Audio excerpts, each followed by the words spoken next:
for a very long time, then when you show it to them, for a lot of people, it makes them think. It makes them think, if I got this wrong, what else might I have got wrong? Right. But a lot of people, they don't think that, and it takes a while. It takes a much longer time and more things. But for some people, something like this, like something that they saw as a foundational part of the evidence, the fact that it was wrong, obviously it doesn't prove that it wasn't a controlled demolition, but it proves that there's like a chink in what they saw as a solid armor of their evidence. And it's a start, and it's the type of thing that can actually help people out of the rabbit hole, which is something I talk about in my book, Escaping the Rabbit Hole. Yeah. You made a very good thing with that book. I really hope you get a success with that one. Yeah, me too. I think it would be very useful for a lot of people, because it's it explains some of what we've been talking about here. Is like, how do you actually talk to people? Like, you've got to talk to people politely, and try to explain things in depth and not just be dismissive of people. So a lot of people, when they talk about conspiracy theorists, they think, oh, they're crazy tinfoil hat people. But they're not. Most of them are just regular people who just believe something that happens to be incorrect. Yeah, but I have actually had a debate about this. Not a real debate, but I discussed it with Adam, that I told you about some days ago. He's a skeptic, so he's more like into the geopolitical things of this, and I think he is more like thinking like a debunker, you could say, but he still has things he questions about the intelligence agencies and stuff like that. And I talked to him a bit, because I have been doing this for quite some time, since maybe 2005 when I started, but the debunking I did since maybe 2007. And I have one approach. My approach to this is like roughly what you said. I'm not always polite, but I try to often be polite, and try to like I told him, I try to offer like the word you use from my language, smorgasbord. Right. Like a smorgasbord of different information that they can, if they want to, they can come and help themselves to some of the information that we have. They can come and ask us, how do you see this? And then we can explain to them. But we don't need to say, like you said, we don't need to say that they are crazy. We don't have to belittle them all. And you so don't. on. You don't even have to tell them that their theory is wrong. You don't. Okay. You don't have to start out saying, 9/11 wasn't an inside job. You can just focus on the evidence and let them figure it out for themselves. So your best approach, as you say it, is to focus on the evidence. Yeah, the individual pieces of evidence. I wouldn't try to, build a case, try to make an argument. But I would focus on the things that people claim. Like if you look at Richard Gage's cardboard boxes. Yeah. If you demonstrate that cardboard box experiment is ridiculous, which it is, and bears no resemblance to the actual collapses in either instance, which obviously doesn't, because one of them, the cardboard box bounces off the boxes, and the other one, there's nothing underneath it, neither of which is related to anything. And if you demonstrate that and explain that to people and get them to understand that it's a stupid experiment, that doesn't mean that the World Trade Center wasn't destroyed by explosives. And you can start out telling people that, this doesn't prove that you are wrong. It just proves that Richard Gage was wrong about this particular experiment. And so, and here's something else that he was wrong about, and here's something else he was wrong about. And none of which proves that the greater theory is wrong. It just proves that the evidence that is being used isn't holding up to examination. And I think that's a good way of getting around people being advocates for a position and just arguing because they want to be right. If you can actually get people to look at the actual evidence rather than just try to have an argument, that's the way to go forward. Yeah, it's very wise actually to do that, because I can compare to two people in my group. I had them in my original Facebook group, but then I have since moved them to my 9/11 debate group instead, because those two are very, very skilled at the debunking. They are very, very skilled at 9/11 in general. Ronald Wieck and Elizabeth Tague. I think you might have seen them. Mm-hmm. Yeah. Of course, you know about Ronald Wieck. Well, I don't remember who he is offhand, but I recognize the name. He did the Hardfire in the Hardfire series. Right. Okay. Yes. Now I remember. Yeah. Yeah. He and Elizabeth Tague, they sort of have a different approach to this. So they are very, very tough on truthers. So me and them, we have totally opposite ways of handling truthers.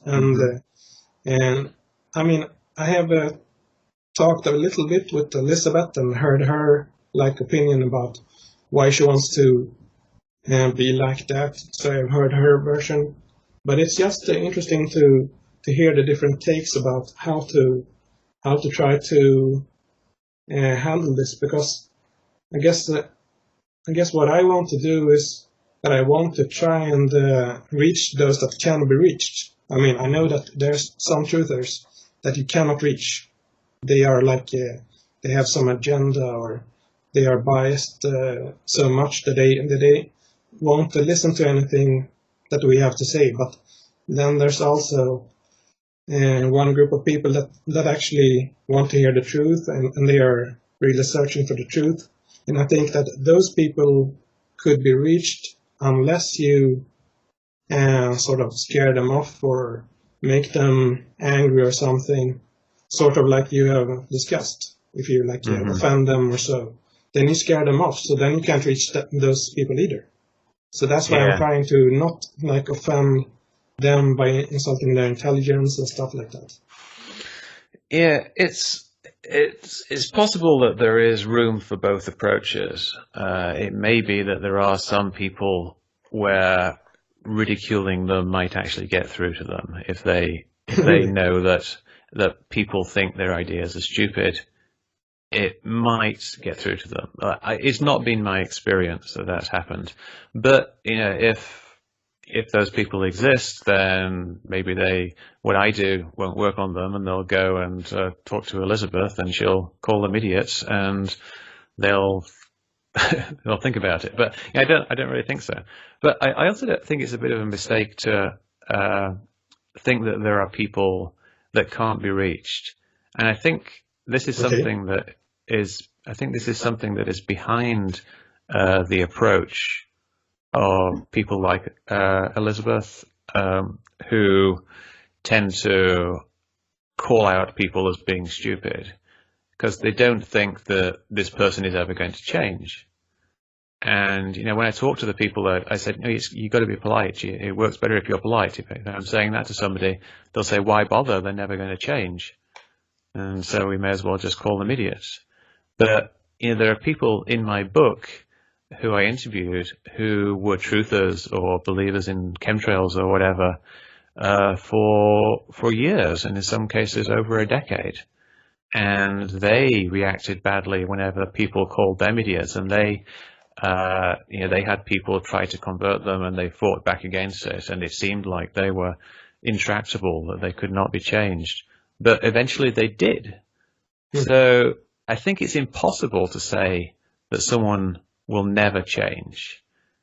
I think even someone who you think might be impossible, like Richard Gage, the head of architects and engineers for 9/11 Truth, maybe he won't change, but I think it's a mistake to assume it's impossible that he will change. He's a smart guy, relatively speaking, and he he's capable of understanding the arguments against his arguments.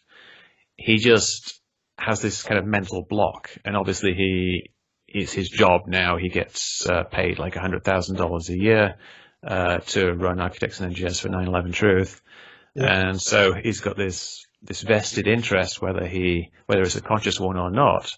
You know, obviously, if your job and your livelihood is holding a certain position, then you're going to hold on to that certain position. Yeah, but that's sort of what I'm thinking about also. Like Alex Jones, it's sort of the same thing. I think it's different with Richard Gage though, because I think he genuinely does believe the things that he's saying, and I think Alex Jones to a large extent does not. Like, I think Alex Jones understands that the white trails that we see in the sky are just contrails, and he doesn't think that that chemtrails are what people are seeing, and yet he's quite happy to promote that because he's selling things like chemical defense and detoxification things on his website. So he's shilling for something that he doesn't really believe in. Whereas I think Richard Gage actually genuinely does believe in the things that he's saying, and the other people in Architects and Engineers for 9/11 Truth, I think by and large they believe it. There might be some of them who are just kind of making stuff up, but the vast majority of them, they're usually like older male people in the organization, and I think they just they found something to be passionate about, and they're just going with it. I know one of them just passed away recently. I can't remember his name, but it's kind of sad in a way. Like someone went through the last years of their life holding these false beliefs and wasting all this time trying to promote these false beliefs. And I wouldn't give up on them. I think it's possible that anybody can change. Okay, no, that's very, very good that you're positive like that. And I know that you have had quite a few actually that have sadly passed away. I mean, you have had like Michael Rupert Bowman, also the Republican. Some others. It's obviously it's going to happen. People get older, and it's been 17 years now. So people who were in the 60s and 70s back then, who got taken in for it, are going to pass away, and people who are younger are going to pass away as well. And it's just a fact of life. But in some ways, like things like that, people passing away, it makes the past kind of solidify in a way, and it becomes history rather than people's individual experiences. And I think it's important to debunk now, because it's going to get harder to debunk in the future, because it's going to kind of almost get to the status of mythology.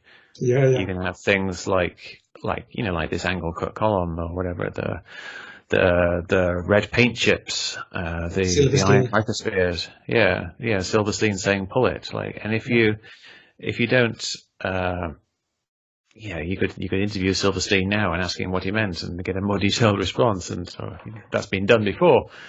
But eventually all these people are going to die. Is Silverstein still alive? I think he is still alive. Yeah, I think so. But he's rather old. Yeah, he's pretty old, so he's going to die sometime, probably in the next 10 years, and then when that happens, that's going to become more part of the mythology, like when the Rothschilds die or the Kennedys die or things like that. It becomes a mythology rather than something that's more tangible. So I think focusing on getting things explained comprehensively now is probably a good thing.